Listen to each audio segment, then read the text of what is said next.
This Week in Startups is brought to you by Wonder Capital, an award-winning platform to invest in solar energy projects across the U.S. Earn up to 8.5% annually while diversifying your portfolio, curbing pollution, and combating global climate change. Create your free account at wondercapital.com/twist. And WordPress.com. Right now, WordPress is offering you 27% off a premium or business plan. To create your small business website today, visit wordpress.com/twist. Our iTunes review of the week is from Daniel McGuire. Twist is a must-listen for new entrepreneurs. By listening to others that have been on the battlefield, you can learn from their mistakes. Jason, keep up the great work. Hey everybody, welcome to This Week in Startups. This is a show where we talk to entrepreneurs about the new products and services they are creating to make money, push the human species forward, solve problems. There's a lot of different theories people have of what makes a startup successful. There is the school of thought that when you're an angel investor, like I am, that you're betting on the founder. There is another school of thought that you're betting on markets, i.e. transportation, knowledge, advertising, e-commerce, software as a service. All of these different theories are all, I find, plagued with different cognitive biases that people have. People look back and say, why did Google succeed? Oh, it was because they had a better algorithm. Some people say it's because they had founders who had parents who were immigrants. There's a lot of different theories that float around. One thing is for sure, that if your product either delights users, like ice cream, or solves a huge problem for them, like a rat trap, either of these two will work. I believe that you can put almost any startup into those two buckets. Is it delightful as ice cream, or does it kill the rats who are running around your house? Both of these are urgent. One of them is urgent and the other is delightful. So delightful or solves a problem.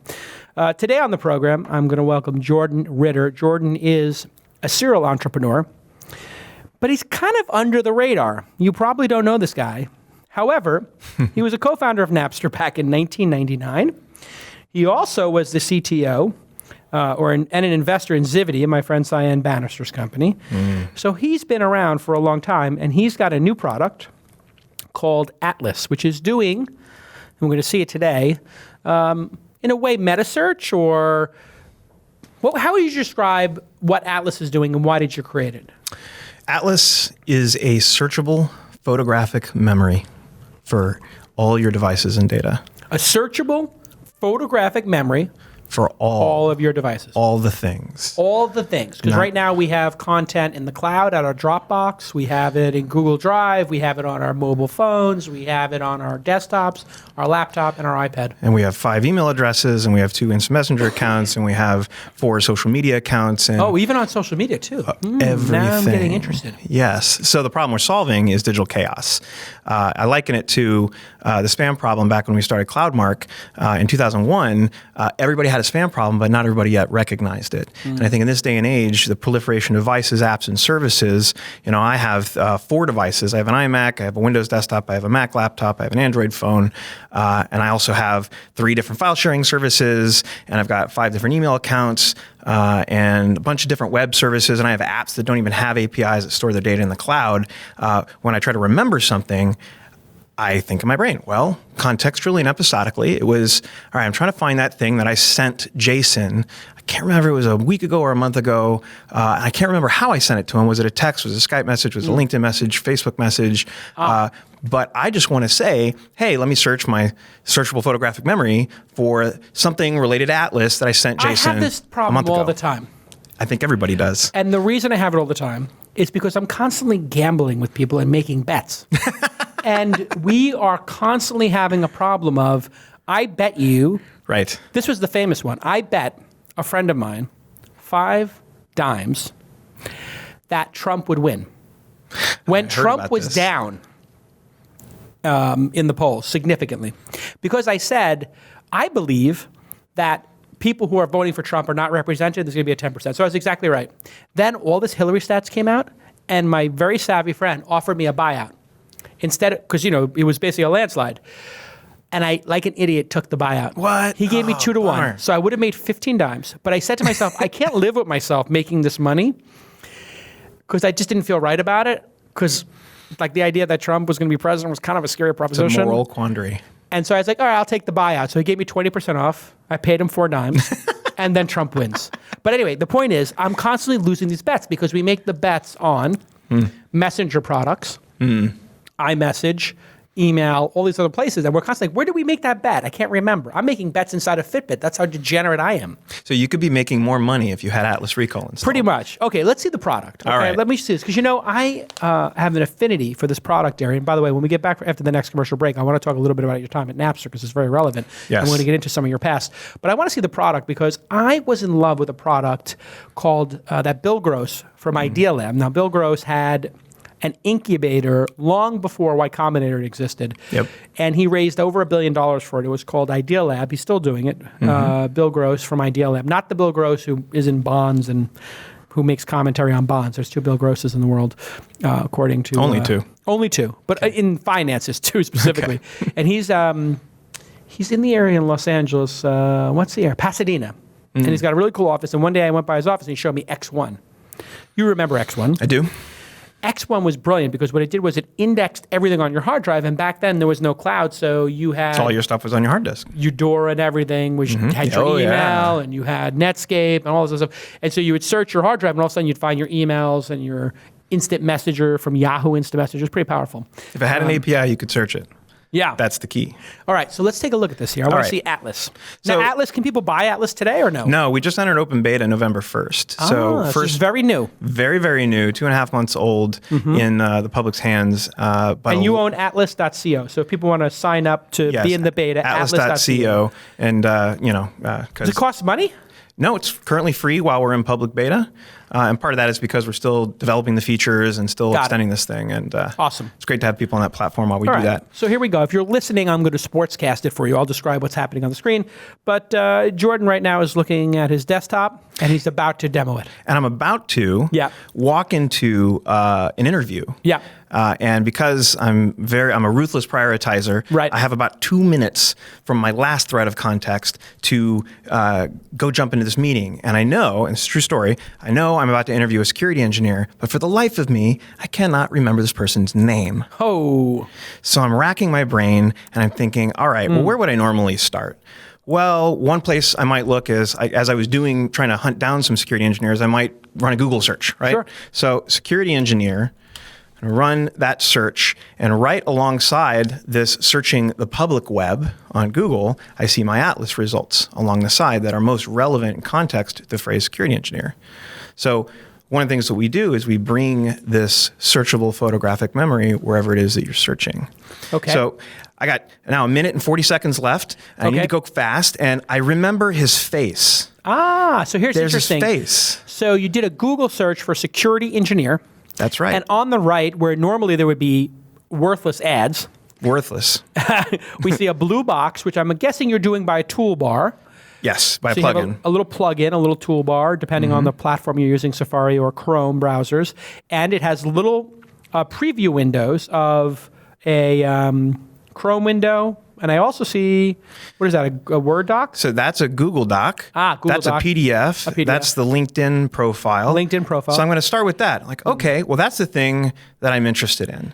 So I click on that, and right off the bat, I can see, yes, that was the guy that I was looking for. Now, remember, I'm about to run in this meeting. It's not just that. I'm trying to rehydrate the context. Like, there's meeting notes, there's a calendar request, there's stuff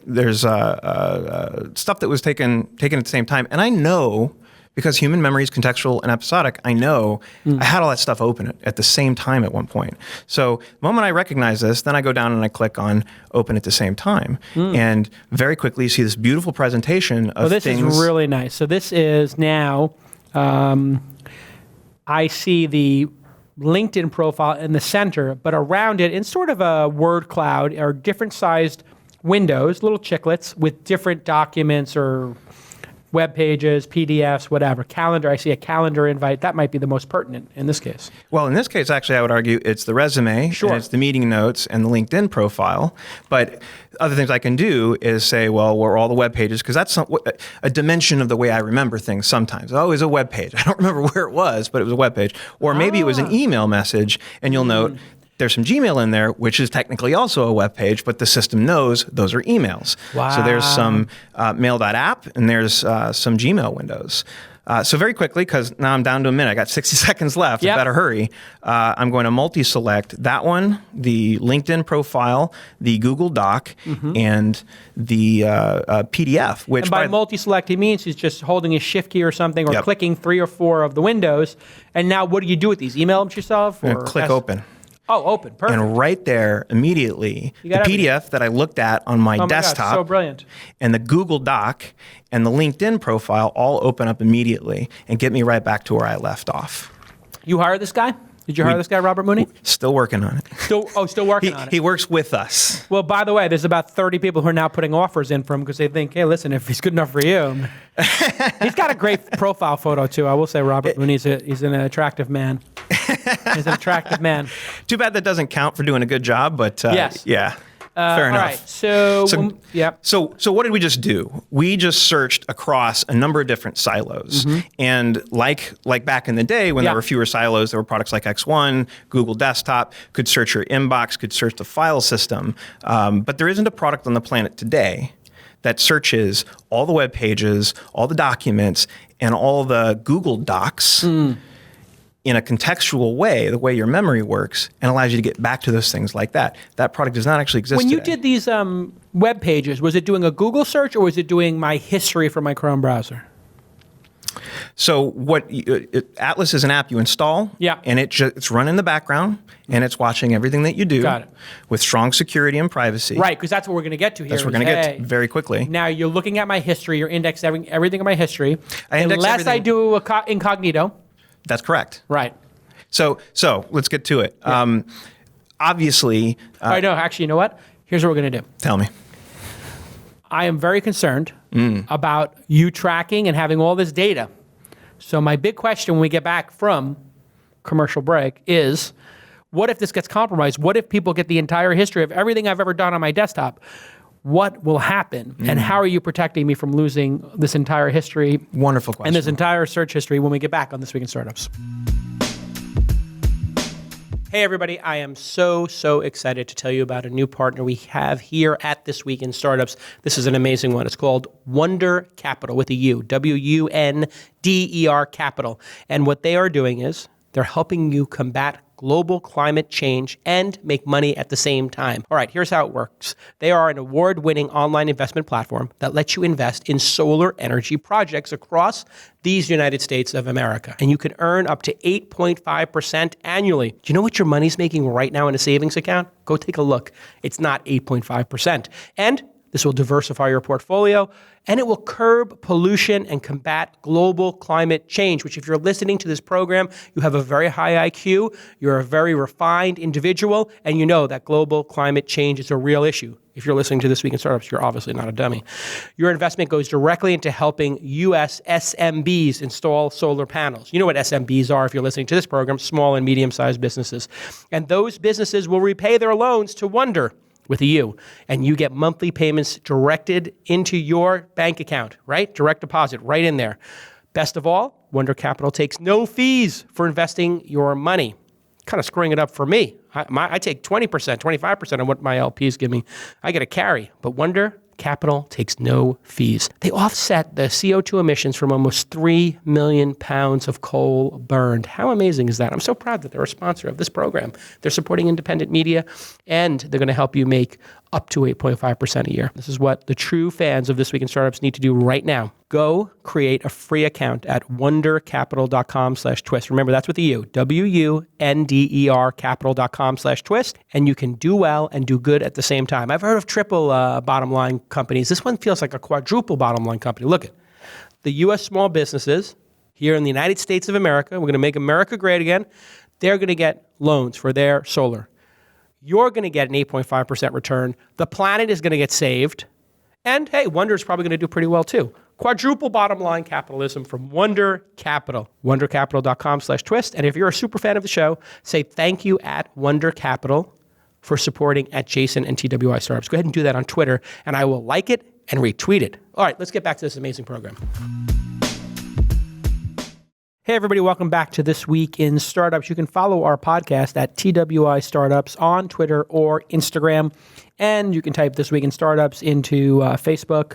You can follow me at Jason, and come to the Launch Festival as our guest.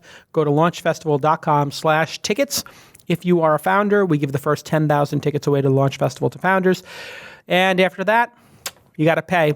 That's how it works. And the Launch Festival is coming up the first week in April. It's going to be awesome. So my guest today is Jordan Ritter. He is JPR5 on the Twitter, but he doesn't really tweet, so you're not going to get much there. I Facebook a lot. And he's the co-founder of CloudMark and was a co-founder of Napster as well. And when we left our hero, he had demoed the incredibly slick Atlas. I was very impressed. Actually, it's gorgeous. Thank you. And when you were showing that app on the desktop, was that a desktop app or was it a browser window? It was a combination of those two. Right. So when I see that beautiful cloud of... That's the app. That's the app. So That's it's a desktop app that runs... With a mobile app, too. Got it. But that And a runs plugin. independent of my Chrome browser. Correct. So if Chrome crashes or whatever, It works. It's running there. So like a dedicated app. Yep. Which is a lot more expensive to do, but it makes it much more responsive. I don't think you can solve the problem that we're solving without a piece of software installed on each of the devices. Okay, so here's my big question that I had for you. So we'll do it technically first, which is my search index, in other words, all the words and the index that makes this work, in the cloud on your server, or is it on my desktop? It's in the cloud. It's in the cloud. So then the next question becomes, hey, how are you protecting this? Is it encrypted? Can you see it? Because listen, I'm looking at this going, wow, this is super powerful, but the more powerful the tool when it comes to information, the more exposure you have if it were to be hacked. So explain to us how you're keeping this secure. So the first thing that we explain when folks ask about this is It comes up, right? It comes up. Yeah. Yeah. It's a very important question. It's actually a two-part question. Privacy and security are two very different things. Explain.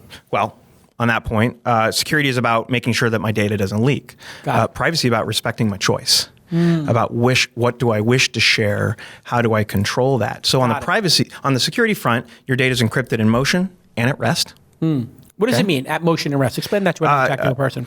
SSL encryption, so everything is SSL encrypted, and at rest. That's from your browser to your servers. And in or between over the internet. servers, that's right. So if I have a bunch of keywords and a bunch of history, you encrypt it on my desktop, you send the encrypted packet up to your server, you store it there, and you can decrypt it there. Correct, rightly so. So anybody like the NSA or AT&T and the NSA together, Who has already been doing this for years. in partnership, Yes. who are listening to everything on the internet, Yep. they cannot, if they do hear my packets going to the Atlas server, all they hear is an encrypted group. That's right. Impossible to break that encryption. Highly improbable. Improbable in that it would take years. With current technology. Correct. But in 10 years, when CPUs are faster, key sizes will need to grow at the same time. Is that right? Yes. Yeah. Interesting. That's why some of the things that were encrypted 10 years ago are pretty easy to break. Are brain dead to break now. Yeah. What is the state of encryption? What is the amount of encryption you need today? The standard. There's been a lot of cool advances in elliptic curve cryptography. There's been a lot of advances in breaking cryptography with rainbow dictionary attacks. What's a rainbow dictionary attack? Can you explain it? Or is it too complicated? I think it's probably too complicated. Okay. But simplistically, you can pre-compute certain aspects of different algorithms and then splay the results together as in a version of a dictionary attack. Got it. Interesting. And detect keys, basically. Wow. So, but all that said, it was funny. SSH as one protocol that we've been using for so long.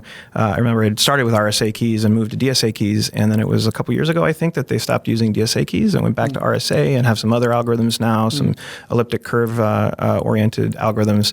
But I just keep picking the max size keys. Yeah. Because why not? Okay, so now at rest, you said that. So we got the movement, data, but what about at rest? All your data is encrypted. Our current approach is using a company-owned key. And we have very, very strict, strong operational procedures in place around who can administer the systems that has access to that stuff. Because this is a key thing inside of a company. We had Facebook engineers stalking their exes. We had Google engineers looking at people's Gmail boxes. This stuff has all come out. Yeah. And this has been a long time ago.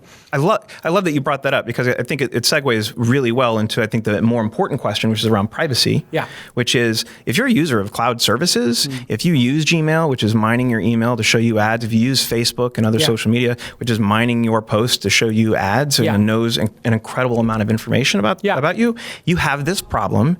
And you're probably not troubled as long as you have the strong security and privacy controls that we have in place. If you are a very technically oriented person, a very privacy oriented person, you use Tor, you use PGP almost exclusively, things like that. Awesome, more power to you, but you're better off living off the grid entirely, and this isn't the product for you. Yeah.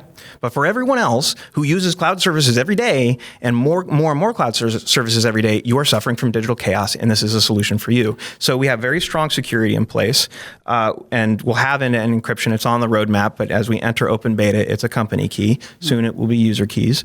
On the privacy front, we have a very strong privacy promise. You own all your data.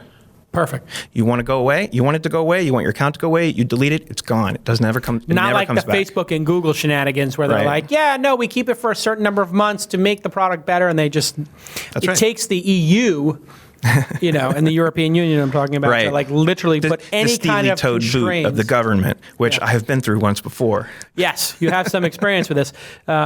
It is fascinating. I'm of the opinion now with security. I tell people, number one, assume your security is compromised, and write every text message like it's a New York Times headline, and write every email as if it's a blog post on your personal blog, because it's real. The Russians have your email. That's my the Russians, everybody. Chinese, the Russians, and a couple of kids in Boise, Idaho. Every kid as part is of their a nation state on the internet. Every kid is a nation state on the internet.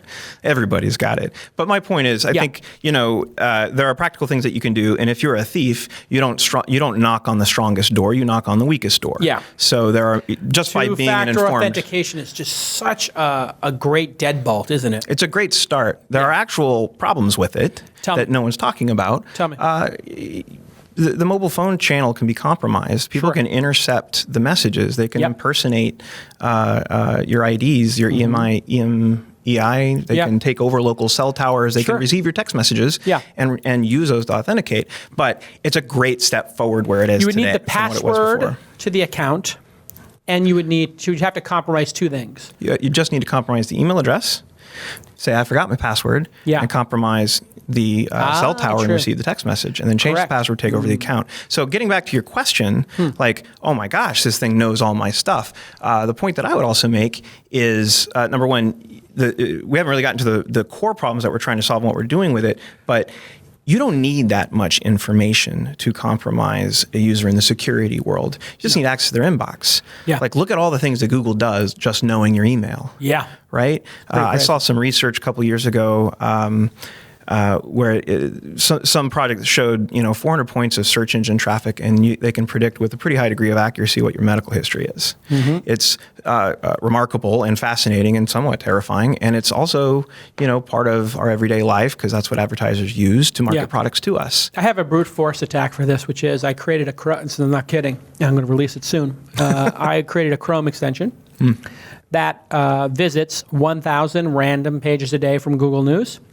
and does 500 random keyword searches from the dictionary. Just the top 1,000 words in the dictionary, we just repeat it over and over again. So I just What's that attack for?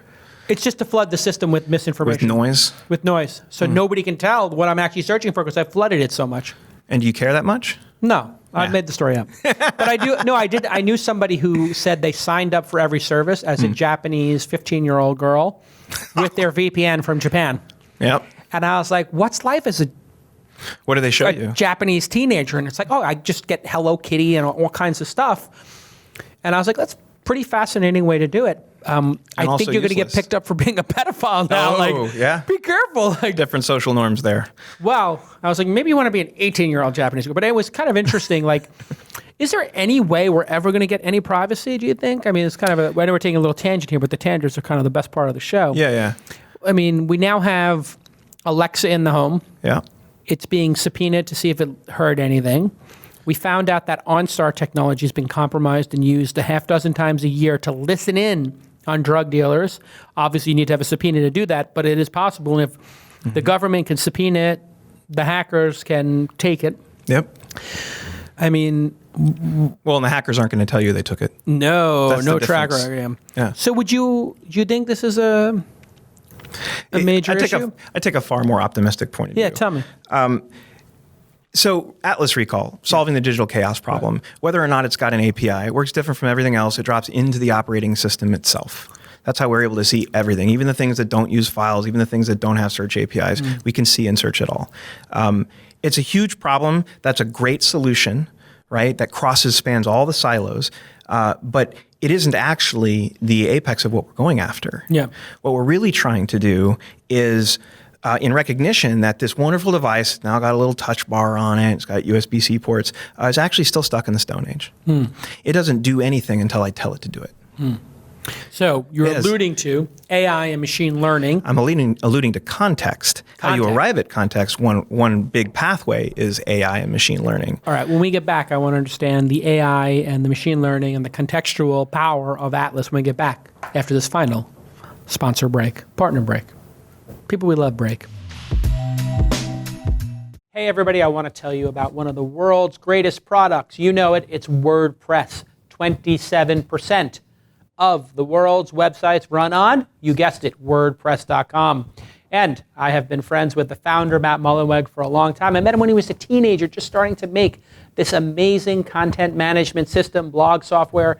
Incredible product. I use it for Calacanis.com, and I have done so since the inception of Calacanis.com. And we use it for This Week in Startups, this very program. Why should you use WordPress? Well, 350 easy-to-use themes for any type of business, portfolio, or blog. And they feature 24-hour support, and you can use them to make your small business website. Not just Calacanis.com, not just this podcast, but also your small business website. And new this year, create and publish your own VR content, that's virtual reality, using a WordPress.com site, starting with 360-degree photos or 360-degree videos. This is all the rage. If you start playing with these cameras, you start putting up these 360-degree video views, you're going to get more traffic, and you can do it on WordPress.com.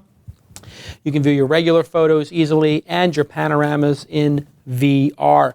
Matt Mullenweg has been on the program a bunch of times. He's an amazing founder, and so many developers are building interesting products and plugins and extensions to WordPress that you'll never, ever be left hanging with it not having a feature. And in fact, you can find usually multiple different vendors creating plugins for WordPress. It's all kinds of delightful stuff.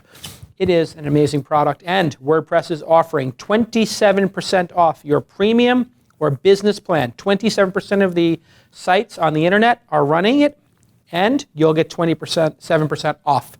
Visit WordPress.com/twist. WordPress.com/twist and create your small business website today. Welcome to the program WordPress. Thanks so much for supporting independent media like This Week in Startups. And when you go to thisweekinstartups.com, know that it is an amazing WordPress site. Okay, let's get back to this awesome episode.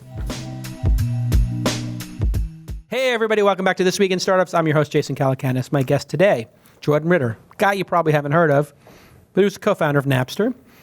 He's an investor who became the CTO of Zivity. My friend Simon Bannister has been on This Week in Startups many times. He was a co-founder of CloudMark. That did really well, right? Still going strong. Still going. Is that a public 120 company? people. Nope. It's in that really uncanny valley of being a profitable business. Yeah, tweener. Yeah, it's a tweener. It's a Printing lifelong money. tweener.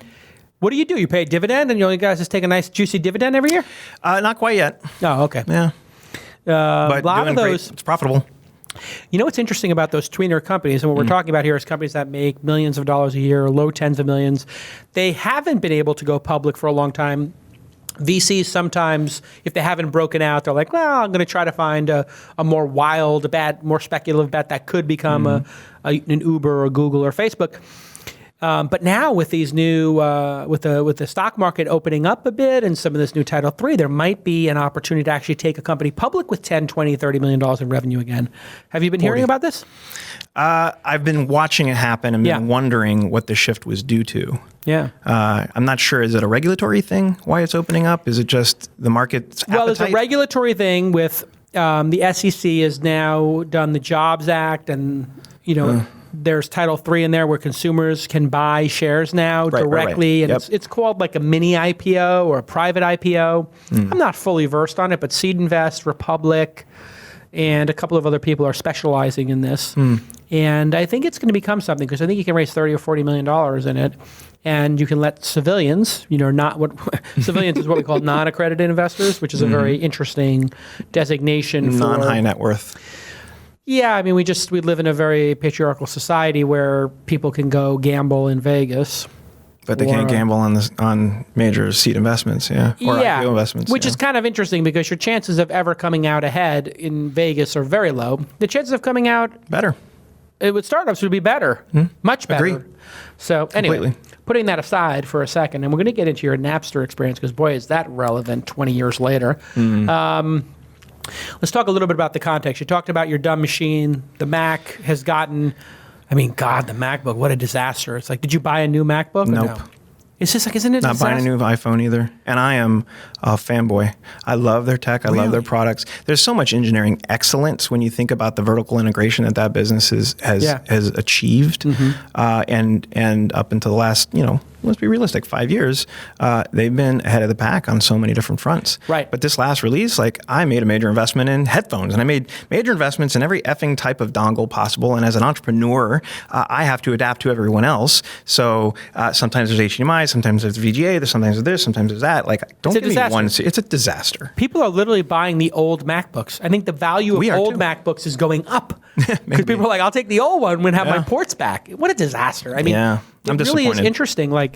Everybody predicted that after Steve Jobs was no longer driving the ship, that there might come a time where his influence, forward-looking influence and product touch would wane. And it does feel like we actually have reached that point now. Yeah. Where the products... I think they're trying really hard, and there are some cool innovations still coming out of that company. And I have friends that work there too. What's the mood over there, you think? People feel like they're a little bit under attack? I'm not qualified to answer that question, but... I feel like people feel like they're under assault there. I think the people that I know love that company and love the mission and the purpose, and Apple hasn't spent all of its capital with its users yet. There's still Nor have they spent their capital in their bank account. They have a huge amount of money. Ridiculous. Yeah. I think my guess is they have one more killer product in them.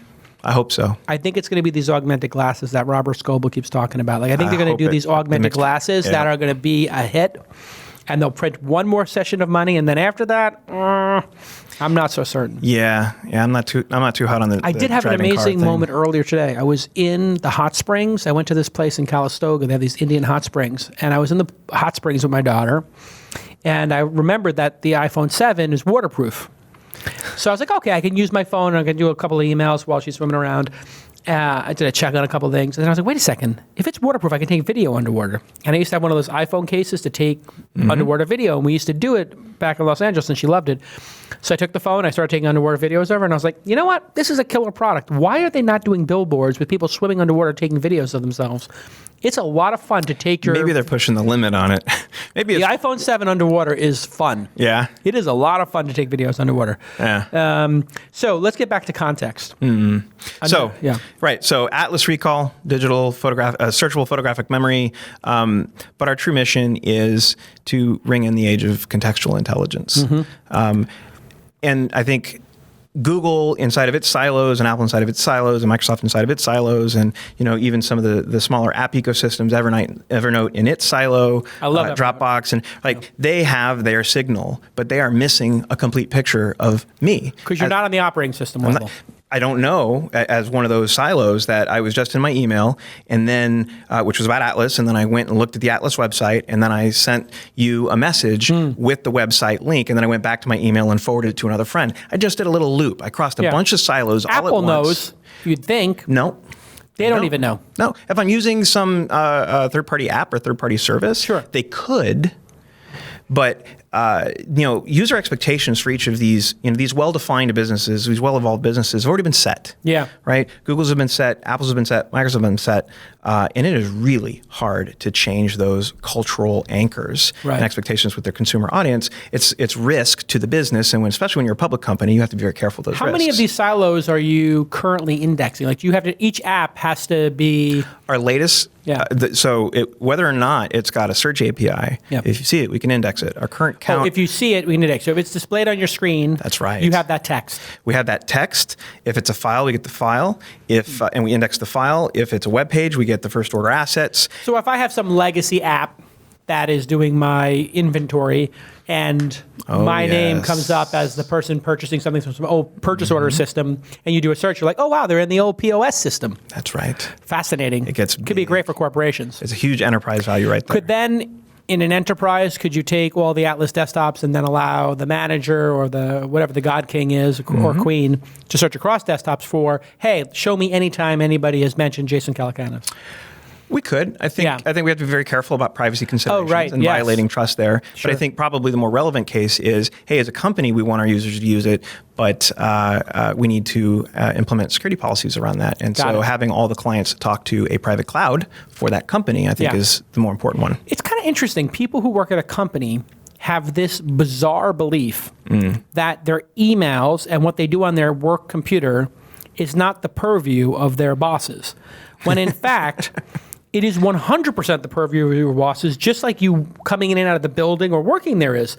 And I am constantly flabbergasted that people believe that their work email and their search history and their history at work and how many hours they're on Facebook is not known by their managers. It's known 100% of the time, I think. It's known, and certainly it's legal. But I do think societal norms are changing, especially around the millennial generation. Yeah. And even me, my behaviors have shifted where my life is fluid. I move between all of my devices fluidly. I move between personal and professional contexts fluidly. Right. And in some cases, what I'm doing qualifies as both. So I think the world is evolving and adapting, and expectations are shifting around that. And whether or not the law needs to catch up with that or not is a different conversation. See, I think what should happen is, I think what anybody who's savvy is basically understands my phone, if it's my phone, not my company's phone. Yeah, if I want to check Facebook on my phone or Instagram or Snapchat, my boss may or may not know about that, especially if I'm not on the corporate Wi-Fi. But on my desktop, if you're an employee at a company, if you're a millennial, and you're on your desktop computer, do not log into social media or do anything on that computer that is inappropriate. I literally have had people at companies. What an absurd statement to say to a millennial. No, this is a message to millennial viewers of This Week in Startups. The definition of work is work. Is different. Please be appropriate with your work computer. Your boss knows everything you're doing. So how about literally, this? I had a company where somebody was goofing off at work, saying stuff about their boss, and plotting, literally plotting with their friend, their lawsuit against the company. Then they initiate the lawsuit against the company or threaten it. The lawyers come in and get the emails. They come in and they're like, we have your Yahoo Instant Messenger or whatever. It was some messenger. This is a decade ago. We have your messenger of you talking to your friend about suing the company and trying to set the company up for a lawsuit. Yeah. So are you that dumb? His answer is yes. So like I said earlier, anyway, I think we take an optimistic point of view, which is, hey, this thing's stuck in the Stone Age. It doesn't know me. And so what is context? Context is where you're located geographically, the time of day. Those are dimensions of context. Okay. Right? So what I just showed earlier when I said, what are the documents I had open at the same time? That's the very first version of context. It's like, I had a bunch of stuff open. It could have been 10 web browser window tabs. It could have been that Word document and that email thing that was unsaved. Files can be indexed, but I didn't save it. And that email that I never clicked send on, and that LinkedIn post that I accidentally forgot to click submit on, and all that stuff gets indexed. That's the first level. Second level, you do these little loops, these interactive loops. So what we're doing, again, in a very secure way, with very strong privacy controls, your ability to delete things, to block things proactively, to be forgotten forever, all that's built in. So, and if I do an incognito tab, or as they call it on Reddit, the porn tab. Of course. So when you hit Control-Shift-N. Command-Shift-N? Command-Shift-N.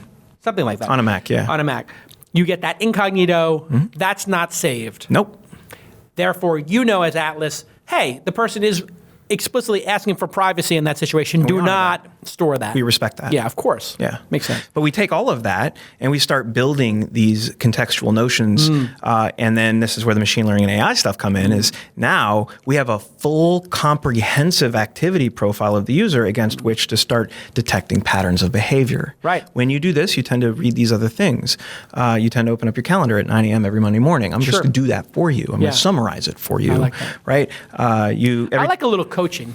Yeah. Well, these things see everything we see, they see everything we save, and they are dumb. They are stupid. And there is no reason why they can't actually be proactive and help us be smarter and more effective. Except that the companies that have built these wonderful ecosystems are still fighting the wars for platform domination. Everybody's still fighting them, but the wars are over. They ended a while ago. There will never be a one Microsoft, Google, one Apple world ever again. Right. And yet they're you still yourself fighting. are using an Android phone, Mac, everything else. I get multiple email, multiple services, multiple everything. Yeah. Like, yeah, sure, you want to hook people on one particular value proposition, but at the end of the day, the user's going to live in choice. Yeah. And so that notion is over. What we want is something that moves fluidly across all of our stuff that we can leverage the way we remember, the way human memory works. What's this going to cost? $7 a month per person? Slack model? It feels like a $7 a month Slack product. I think the early phases of our business modeling, there's a bunch of different opportunities to go after. Don't tell me advertising. No, but intelligent suggestions, which the user with real context will perceive as actual help and not as an attempt to steal my attention. And so there is a profound amount of things that you can do with these very sophisticated AI models once you give it great data, right? And because we're only capturing the stuff that you interact with, we don't have the signal and noise problem that the web does, or that files do, or that inboxes do. There's very low percentage of stuff that in any given moment is relevant to you. But if you had this notion of context, the things you could proactively assist the user and suggest to them. Got it. So if I keep searching for mortgages, you're going to start suggesting mortgage lenders? I think it gets a lot more sophisticated than that. Here's a common example. I like just paying you. Are you going to have a just paid version? Are we going to have a what? I just pay you. You don't market to me at all? Sure, absolutely. Yeah, I think that's the way to go. So, for example, here's a suggestion that doesn't have anything to do with ads. Okay. Hey, I'm about to run into that meeting to go interview that guy, the security engineer. Why do I have to tell you to go assemble that thing for me? Just go do it. Read my calendar, because you saw there's a calendar result in there. You know I'm about to walk into that meeting. Right. Go do that search for me. Right. And bring it to me. Sure. Or here's an even more specific vertical. I'm a salesperson. I live and work inside of Salesforce. Right? But I go to wherever the user is. I go wherever my customer is. And some of them are on LinkedIn, some are on Facebook, some are here, so all these social media channels. Salesforce doesn't know about anything that happens outside of that ecosystem. But if I had this product installed and I had a little connector installed and all of my communication with all my customers got imported and assembled in one place, profound. You could be like, oh, by the way, this person updated their LinkedIn. Oh, by the way, this person in your sales database, intelligence just that comes tweeted from to this. Twitter or That's right. whatever.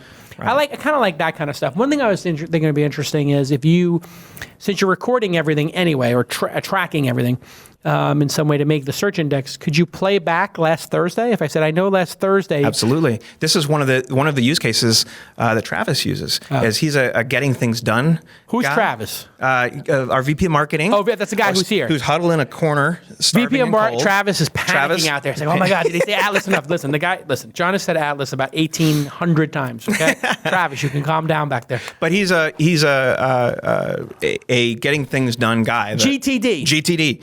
And like at the end of every week, you're supposed to review. And so one of his use cases is a week in review, because he can't remember everything. No. Right? We work at a startup. We cross so many contexts so quickly. So those people are kind of annoying, those GTD people. You're not a GTD guy, right? I'm a first principle guy. And so almost everything I do, I find patterns and formalized systems that other people have written down. Yeah. There are definitely aspects to what I do that fit that model, but I'm not a religious You like to have the zealot. you like the GTD people around you. Fine people. I'm fine with the GTD people They're efficient, around me. they're optimal. I don't want to be that person. Use what works for you, and that's in fact the principle of Atlas. Is you might have a particular note-taking app you like, or an outlining tool, or a tracking thing. Use them all. The way I look at it is, GTD people are like stormtroopers. But I'm a Sith. I like to use a lightsaber. But I like having a lot of these GTD people So around. you like being special forces and the grunts in the army. Listen, it's not a dig to GTD people, but they are like a cult of stormtroopers. They just keep marching on. They have the blasters, and they're like these drones. Listen, this is a great product. When can people start playing with it, do you think? Right now. Right now, they can sign up for the They can download and install the Apple for app. Mac? For Mac and for iPhone. Okay. The companion app. Killer use case there is search and share.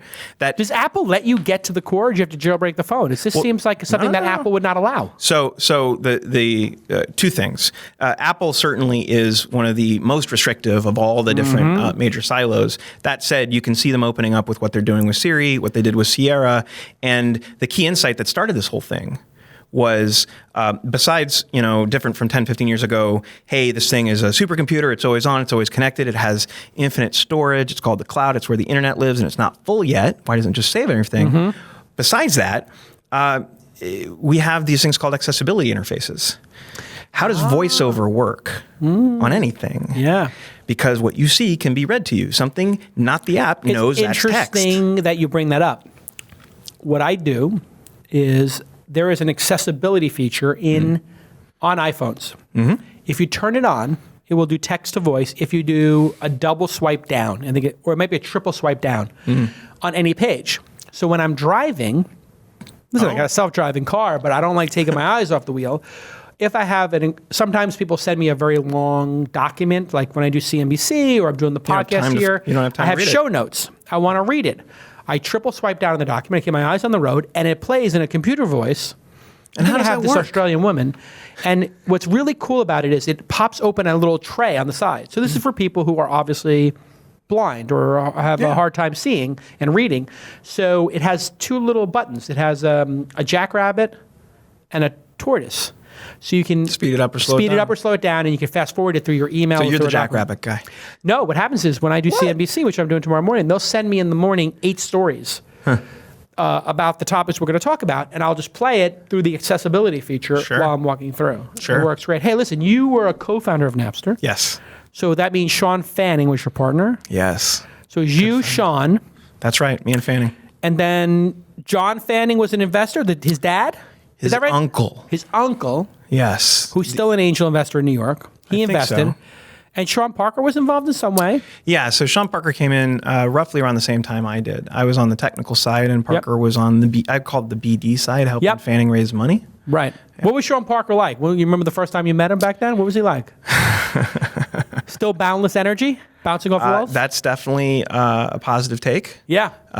He's incredibly intelligent, incredibly smart, capable person, has a different set of values than I do, and frankly, a lot of us do, I think. Huh. But unpack that. What do you mean? Unpack that. I mean, I think, in the world of the glorious world of capitalism, you can choose your values. Right. You can choose what's important and what's not important, and it doesn't make you right or wrong, doesn't make you good or bad. But for me, in the way I build companies and the importance of culture, I have a very strong view on what my values are and what it takes to build great teams, which is with people that share my values. Got it. And so for us coming out of Woo Woo, which was an underground hacking group, where we had some very strongly well-established values, and there were a lot of Woo Woo people who were involved in the early stages of it. Yeah, it was an underground security group, the largest of its kind back in 99. Really? Yeah. Fanning was a member. I was a member. And you guys were just like what? Like you were a bunch of sysops who were sysadmins who just hung out? Well, some of us were security professionals. Some of us were IT guys and sysadmins. Some of us, did random other stuff. You just hang out in IRC all day? It was FNet IRC. And we just break software with that glorious, wondrous, like, how does this work? Right. Right? It wasn't necessarily for good. But Sean's a pure capitalist, so he was just going for it. Sean was a pure capitalist, and in the very early stages of that, we're talking about Parker. Sean Parker. Yeah, I know. Yeah. Yes. Very different Sean Fanning. The real Napster. Yeah. The person who actually started it. Yes. What was Sean Fanning like? He's he's a tinkerer? Oh my God. He was 16 when he wrote the first version. 16? Not professionally trained, obviously. And you met him on IRC? Yeah. On Woo Woo. Wow. Yeah. And like a lot of us, we were all a bunch of young punks. How old were you? I was a somewhat older, wiser at the time, 19. And he decides to make this peer-to-peer file sharing. Yep. There had been some peer-to-peer software before it, correct? Oh, the whole internet was peer-to-peer, right? Well, how did client NNTP peer-to-peer, work? yeah. How does that work? How does email work, right? Sure. It's bouncing through a bunch of servers. Usenet, DNS, whatever, how does that work? It's all peer-to-peer in some level. We just got credit for mainstreaming it. Got it. Yeah, but we were, there's all these wonderful stories about how, these pictures we paint about being the rebellious, we're going to disrupt the hell out of the music industry. And it's this wonderful, beautiful lie. Yeah, interesting. It's not actually how it started. It started the same way most of this stuff starts, where we have a frustration. Right. And we want to solve our own problem. You wanted to share files. We wanted to share files, and we were sick of IRC and these Where's Kitties with Merck egg drop bots, and so Fanning just started writing his own thing.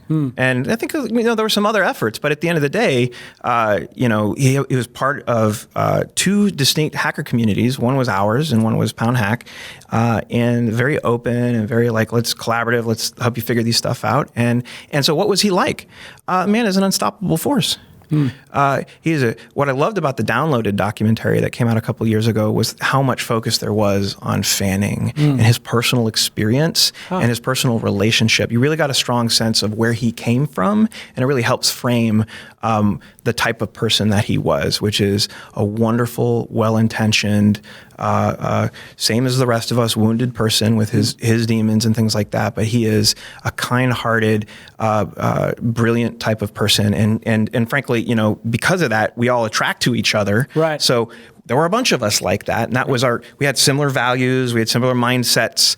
We didn't like the answer no, we loved the answer yes, and we create our own ideas. And by its peak at 60 million users and 2 million concurrent, which was the size of AOL at the time. Wow. There were probably 6 of us committing code to the back end.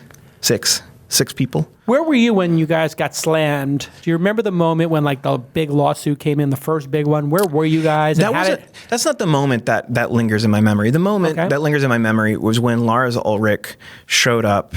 Actually, his lawyer showed up with Lars Ulrich in tow at the foot of our offices at the time, 4 West 4th Avenue, the Union Bank of California building in San Mateo, and assembled an audience like none other, and just gave a press conference there, and they delivered the 60,000 or so names that they had printed on dot matrix printer in landscape mode in order to make the amount of paper just a colossal amount of paper. Yeah. That's the moment where so he delivers all this paper and says, I want my money for these tracks, or these are the people stealing? You got to block these users. Block these users. And that sort of kicked off the craziness. Right. But even through that, at least from my point of view, we slept underneath our desks, we had pillows, and we'd wake up in the office and then go right back to it. It was this amazing, glorious time. And what really made that tick wasn't a business model. It wasn't executive management. It was Fanning and me and people like us in our little subculture within the company, right? And you got to keep in mind, though, all this happened before engineers were placed on pedestals. Right. And so one of the reasons why I don't think, one of the contributing factors to why I think Napster failed, other than the government, is that company evolved so quickly under so many pressures and stresses without truly fundamentally understanding what made that technology successful, which was the people. The people. Not people were the tech. willing. So to your opening point, there are two categories. Is it the business opportunity? Is it the founder? Yeah. I'm definitely more in the earlier bucket. If you have the right team, a great team, not a good team, but a great team. Elite. We don't have to use that word. We say, what makes all relationships successful, whether they're personal, professional, romantic, at the core, it's all the same. It's my value system. Mm-hmm. Do we believe in the same things? Do we have the same mindset? Do we have the same ethos? If we share all of that, there ain't shit we can't do. Right. A great team can take a mediocre idea and turn it into something. Right. And a good or pivot.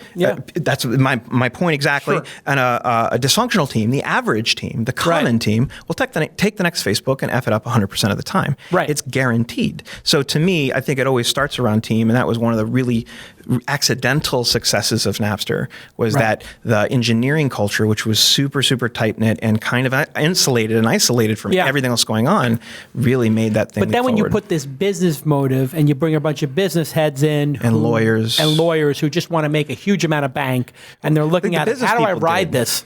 I don't think that's what actually would happen, though. No? Okay. I think what happened was we were under attack very early. We had lots of ambitions. We had lots of ideas, right?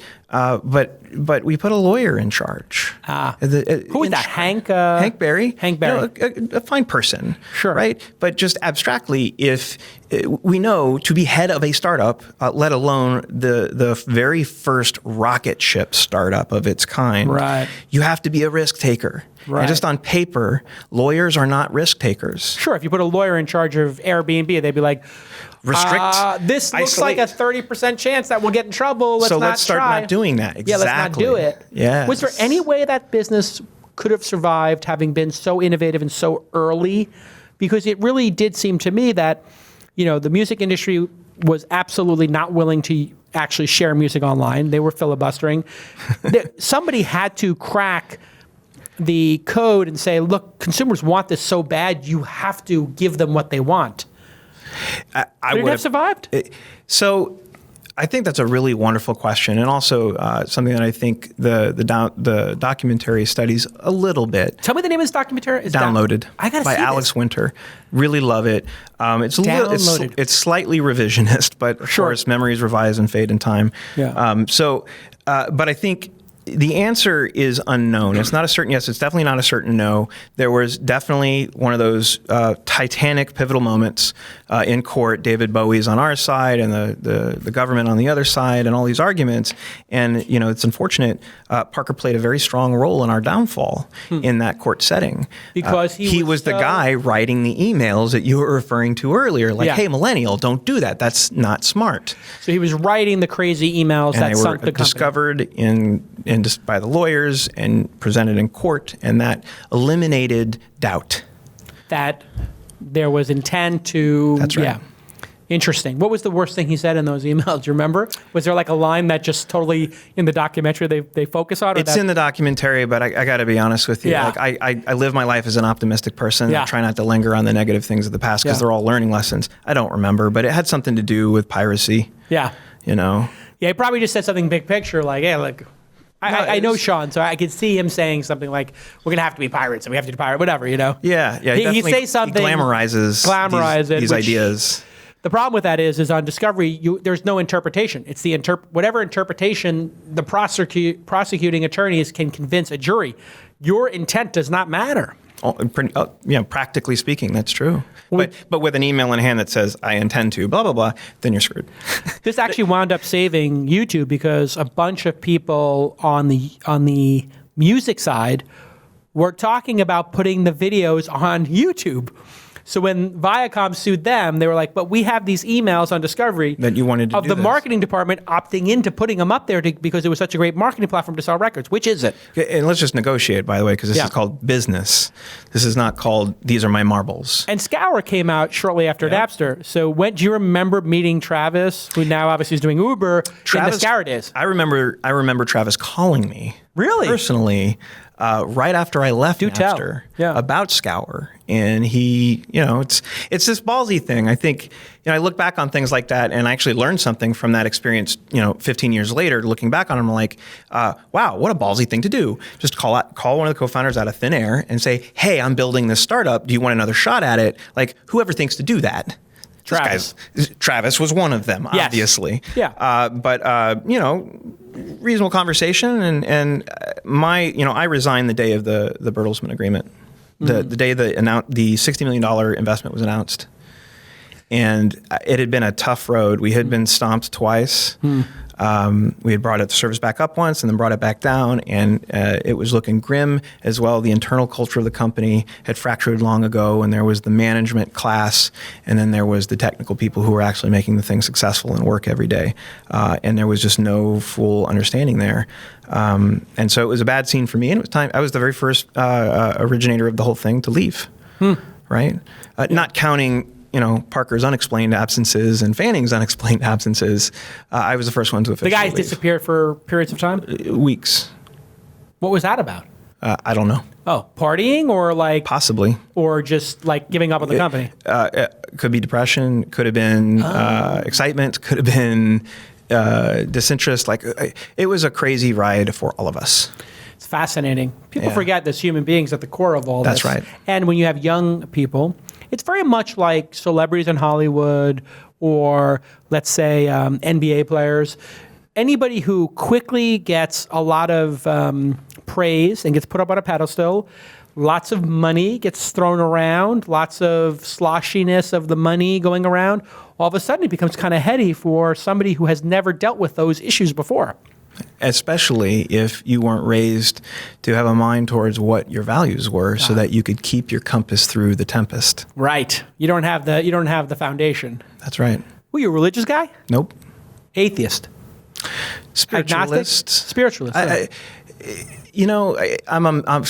There's no label for it, but I'm a metaphorist. I see the metaphors in all the different stories from all the different operating systems of society. Sure. Some of them are called religion. Some of them are called economic systems like capitalism. Sure. Some of them are called anarchy, political systems. Like they're all operating systems for society, and I can see the patterns and the lessons and the morals. And at the end of the day, a lot of these things as social subcultures, because humans are tribal, are organized around values. Yeah. And if we all looked at it that way, we wouldn't go, oh, you're a Christian or you're a Jew. You actually have all these values in common. Interesting. All right. So I see it differently. Right. And maybe you see it in a meta way, which is, hey, meta. We as human beings want to be part of something. We pick our tribe. That's right. And we leave tribes. We move from different tribes. We could be a part of multiple tribes. We change over life. Sure. Yeah. Interesting. We're going to bring this up with, Sam Harris is going to be on the program. I don't know if you're a fan of Sam Harris, Letter to a Christian Nation, End of Faith, all those stuff. But he's got a great podcast. If you've never listened to Sam Harris's podcast, it's fantastic because he talks about things like Westworld and AI and morality. But, he's just such a great thinker. And then he gets these amazing guests. So when he has Richard Dawkins on or whoever, you get like these two giants talking to each other. It is just listen to, if there's any podcast you're going to listen to, I have two recommendations after This Week in Startups, which you're already listening to. So I've already got you here. Number one, Sam Harris, and number two, Bret Easton Ellis, the author of Less Than Zero and American Psycho. He has a podcast, the BEE podcast, Bret Easton Ellis. And in his podcast, he has all these film people on, and he answers to no one, and he just gives his opinion on film and culture. And he's kind of like against the millennial snowflake trigger warning, as you might suspect, because he is an artist. And he's like, how dare you tell me like I can't make a film like American Psycho because it's going to trigger you and you need a safe space and the microaggressions and all this other nonsense and all these, people are basically criticizing artists for making art and saying because it offends their sensibilities. And not only that, he had this major fascinating discussion, which was people are now attacking who's making the art and saying which creators can make which art. I.e., he's a gay white male. He's allowed to make these kind of movies. But if he was, an Asian lesbian or a black, asexual, non-binary, the art cannot be created by these groups. So it's in other words, people have gotten so worked themselves wrapped around up. The axle. Yeah, they're really trying to forget that there are human beings just making art. Their intent is not to offend anybody. They're making art. And art can be anything. It's a range of things. I look at this evolution of societal norms as a biological evolutionary metaphor. Really? Sometimes it goes in that direction. Sometimes it goes in the conservative direction. Yeah. But each time forward and then self-correcting. So I think we just see these swings. We're about to see another one, in less than a week. Yeah. And you got to take the meta point of view that unless one change is going to kill everybody, and that's still open to debate, then it's just a part of how society evolves and moves forward. Yeah. We're sitting here, just so people know, on a Tuesday before the inauguration of Donald Trump on a Friday, with half the country absolutely in a panic attack and the other half smugly grinning. Smugly giving the middle finger saying, we got you. We threw the chaos grenade into the pie, and now let's see what happens. And now, like the Brexit, a large percentage of people who have voted for this individual are saying, given the behavior of the last 60 days since he got elected, I'm kind of not a fan. And I would like some people doing that. 10 or 20, I would say 10% or 20% of people who voted for Trump would have changed their opinion now, given what they've seen. I think that's an optimistic point of view. I think it's without putting a stake in the ground on my own personal opinion, I read a couple really brilliant articles that I thought were very objective that talked about two different things. One was, if the system isn't working for you, then game theoretically, your best option is to blow it up. Burn it down. That's it. I call it the burn it down. And that's how evolution party. works. Yes. You got to burn things down for new things to arise. So Trump is the chaos grenade, burn it down. You may not agree with him, but you want it to go down. Whether or not he's a sexist pig, that's still, your self-interested point of view. And in a capitalist society, that is definitely one of the ways in which we make decisions. And that is the society we live in. I thought the other category of people were, and as I could relate to, because I grew up on a farm and I grew up in rural areas, that way of life is actually dying. Yeah. Legitimately. It's going over. So if you live there, you don't live in a elitist city, and I don't say a liberal elitist, because there's elitists everywhere of all walks of life, and there's more than just two kinds. Plenty of elitists in Texas. It's elitists everywhere, right? Yeah. It's the haves and the have-nots, the age-old thing. But if you're a have-not and you're watching your way of life that you grew up with, that you connect with, that love, helps define you, that you love, it's your everything. It doesn't matter whether some sexist jerk is about to become leader of the free world. Right. You want, if he says he's going to bring it back, then, while you watch the paint peel on the side of your house, you're thinking, Lord, I hope so. Yeah. And so I'm not saying they're right or wrong. I'm just saying there's a lot of different points of view. It's not binary in the slightest. No. And nor is the candidate that was put up. As one person said it, I think it might have been Sam Harris actually on his podcast. Somebody said it. I don't want to misattribute it, but the chances of the spouse of a recent president being the most qualified person is statistically improbable. In other words, would Bush's wife be the best candidate we could have for president? Would Jimmy Carter's wife or Reagan's wife? By what standard? By what time? By what crises and issues that we were faced with? There's no generalization I think that would ever hold. It's a much more complex, multivariable question. Would the spouse of anybody who has done some notably incredible thing in the world also be, because of their association with them, as deft as them? Is Michael Jordan's wife or Serena Williams' husband as good in tennis? Is Bill Gates' wife as good at making operating systems? I don't know. I think the theoretical statement is highly improbable, and the empirical observation is yes. Yeah, she's pretty great. She might be the exception. I have to say, she was so qualified. In so many ways. But to one of those other camps, not Republican versus Democrat, but to the protect my way of life or the system's not working for me. Yeah. You're like, the corruption aspect. She definitely represented keeping the system the way it was. Yeah. And this sort of underlying feel by people who are not part of the system that I'm getting screwed and these people are all corrupt, because she's getting speaking gigs from Goldman Sachs.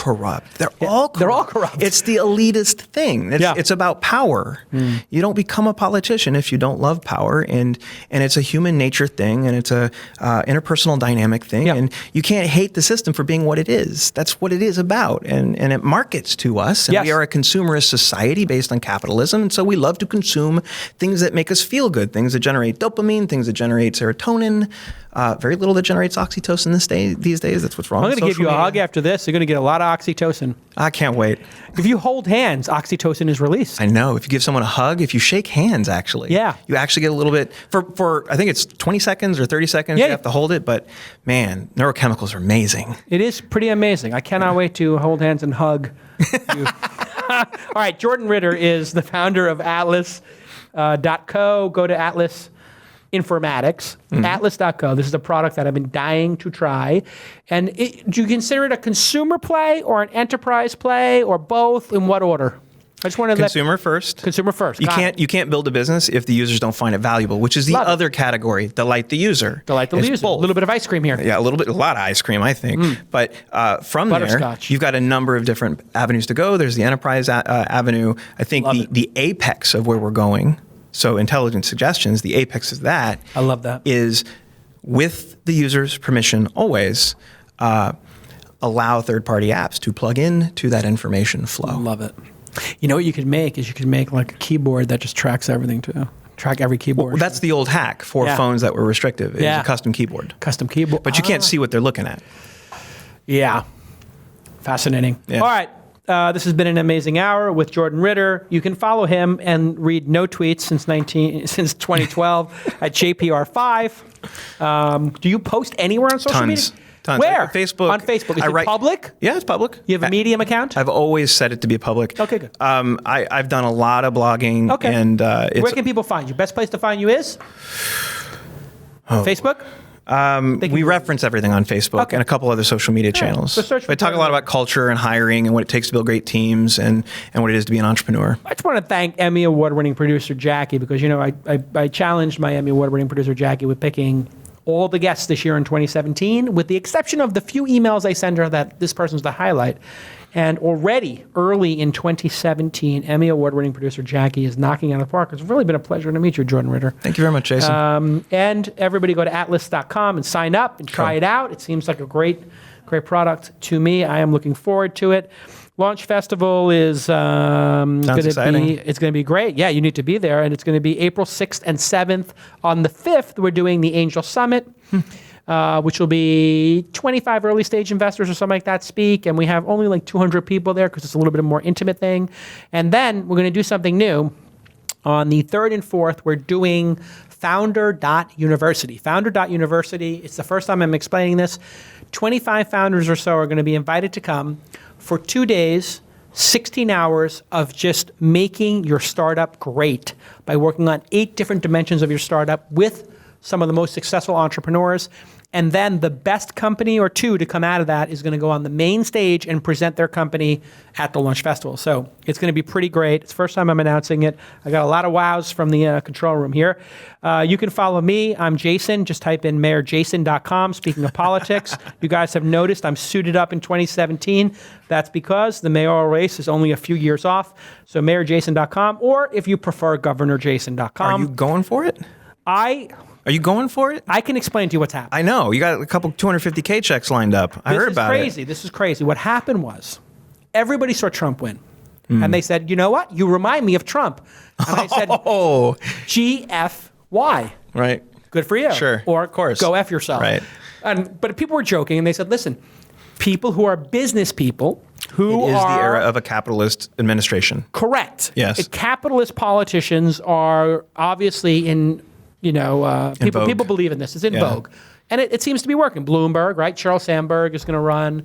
And she was also set up for Secretary of Treasury. Not Zuckerberg? Well, Zuckerberg obviously has been very clear that he's going to meet people in 50 states and do a listening tour, and he suddenly believes in God. So that was pretty I promise you I'm an atheist, and when I decide to run, if I do, I will not BS you and say I believe in God like Zuckerberg. That was very convenient for him. He's like, I found God. Maybe he did. Maybe he did. If he did, I counted against him. Crazier things have happened. Well, if he found God, I'd like an introduction where maybe he could friend him. Right. Yeah. Right. Get more him a likes. page. Yeah, poke him. Poke God. Anyway, so this whole thing was a big joke until a group of people said, we will put up 7 figures for you to do this. Oh, it got bigger. Well, it's just to say 5 or 6 high-profile people accumulated, who each committed a couple $100,000 each and said, we want you to do this. Be mayor of San Francisco. Because people have heard me on the show talk about, here are the problems. And I have a couple of very specific things I believe that would make this city better, and I have a specific way of doing them. And more power to you then. Maybe. Yeah. I would say it was a 0% chance when I was joking about it, and now it's between a 5 and a 10% chance. It's an economy of ideas. And if you have plans to execute on them, I'd vote for you. Well, listen, I know I would put my heart and soul into it, and I know I'd be effective. So sounds like the beginning of a But maybe platform. there's somebody more effective than me. I don't know. They're going to pull this clip for an Mayor Jason commercial later. But listen, at the very least, I think it is a competition of ideas. Yeah. And that's what was missing this time, I believe. Yeah, definitely. We were not competing on ideas and solutions. We were competing on what? Who could be more snarky during it was a the debate? apex of social media. It's exactly the social media thing. Who can get the most likes? Who can gain the most attention? Oh, you're right. Who can? Well, look. So the debates were exactly what you're saying. If you go back to science and how human brains work, consistency and repetition breed habit and belief. Period. End of story. It doesn't matter. It doesn't matter what it's about. If it's repeated enough times, your exposure, you will start building little neural pathways Jesus about will save you. whether he does or not, one of the things I would advise startup entrepreneurs is perception often becomes reality. We are by crushing virtue it. of neural pathways Exactly. being formed around those things. Yeah. We are figuring it out. We are figuring it out. So the more it gets repeated, especially on large forums, the more it becomes truth in people's minds, even if it isn't actually observably true. Atlas solves your problems. Atlas solves your There you problems. go. Atlas solves your problems. It's interesting. Where do you live? You live here? I live in Seattle. I lived here for Seattle. 14 years. I built almost all my companies here. And then I moved up a couple years ago, was lured up by some really great investors. Yeah. You like it up there? I love it up there. It's pretty delightful, I have to say. A little bit of rain. This is Mecca. Yeah. This will always be Mecca. I it's can't a 2-hour imagine that flight. changing. But it's 2-hour flight, and Virgin America is amazing. I love that. It's the greatest. It's the nuts. And Seattle has the most epic summers. I've lived all over the United States. I've lived Is it abroad. epic? Why? Because you can take a boat out on those little fjords? And the equivalent of Tahoe is less than an hour away. Love it. You've got lakes, you've got rivers, you've got the equivalent of No a bay. tax. No state income tax. And by the way, they have amazing civil infrastructure. People will complain about traffic everywhere, but you do not see variable speed limit signs in this state. And yet it makes a ton of sense. Variable speed limits. Yes, so they got these, each lane has got a variable speed limit sign. It's at 60 or 70 or whatever it's supposed to be, and then when there's traffic, it starts to drop. And when there's an accident in the lane, a big X paints over it. No state income tax, decent property taxes, and we have better effing speed limit signs. There you go. All right, listen, Mayor Jordan, MayorRitter.com. Everybody go to MayorRitter.com. And thank you to Emmy Award-winning producer Jackie and Travis and the VP of Marketing. I hope we did okay there. You look like you were a little nervous at the start of this. I hope you're feeling good about it now. And we'll see you all at the launchfestival.com. I hope you come. Come as my guest if you're a founder. If you're anybody else, please don't ask me for a free ticket. If you're a lawyer or a VC or an angel friend of mine, buy a ticket and support the event. For the love of God, I've been giving you guys free tickets for years. Save the free tickets for the founders. All right, we'll see you next time. Bye-bye. Our iTunes review of the week is from Daniel McGuire. Twist is a must-listen for new entrepreneurs. By listening to others that have been on the battlefield, you can learn from their mistakes. Jason, keep up the great work.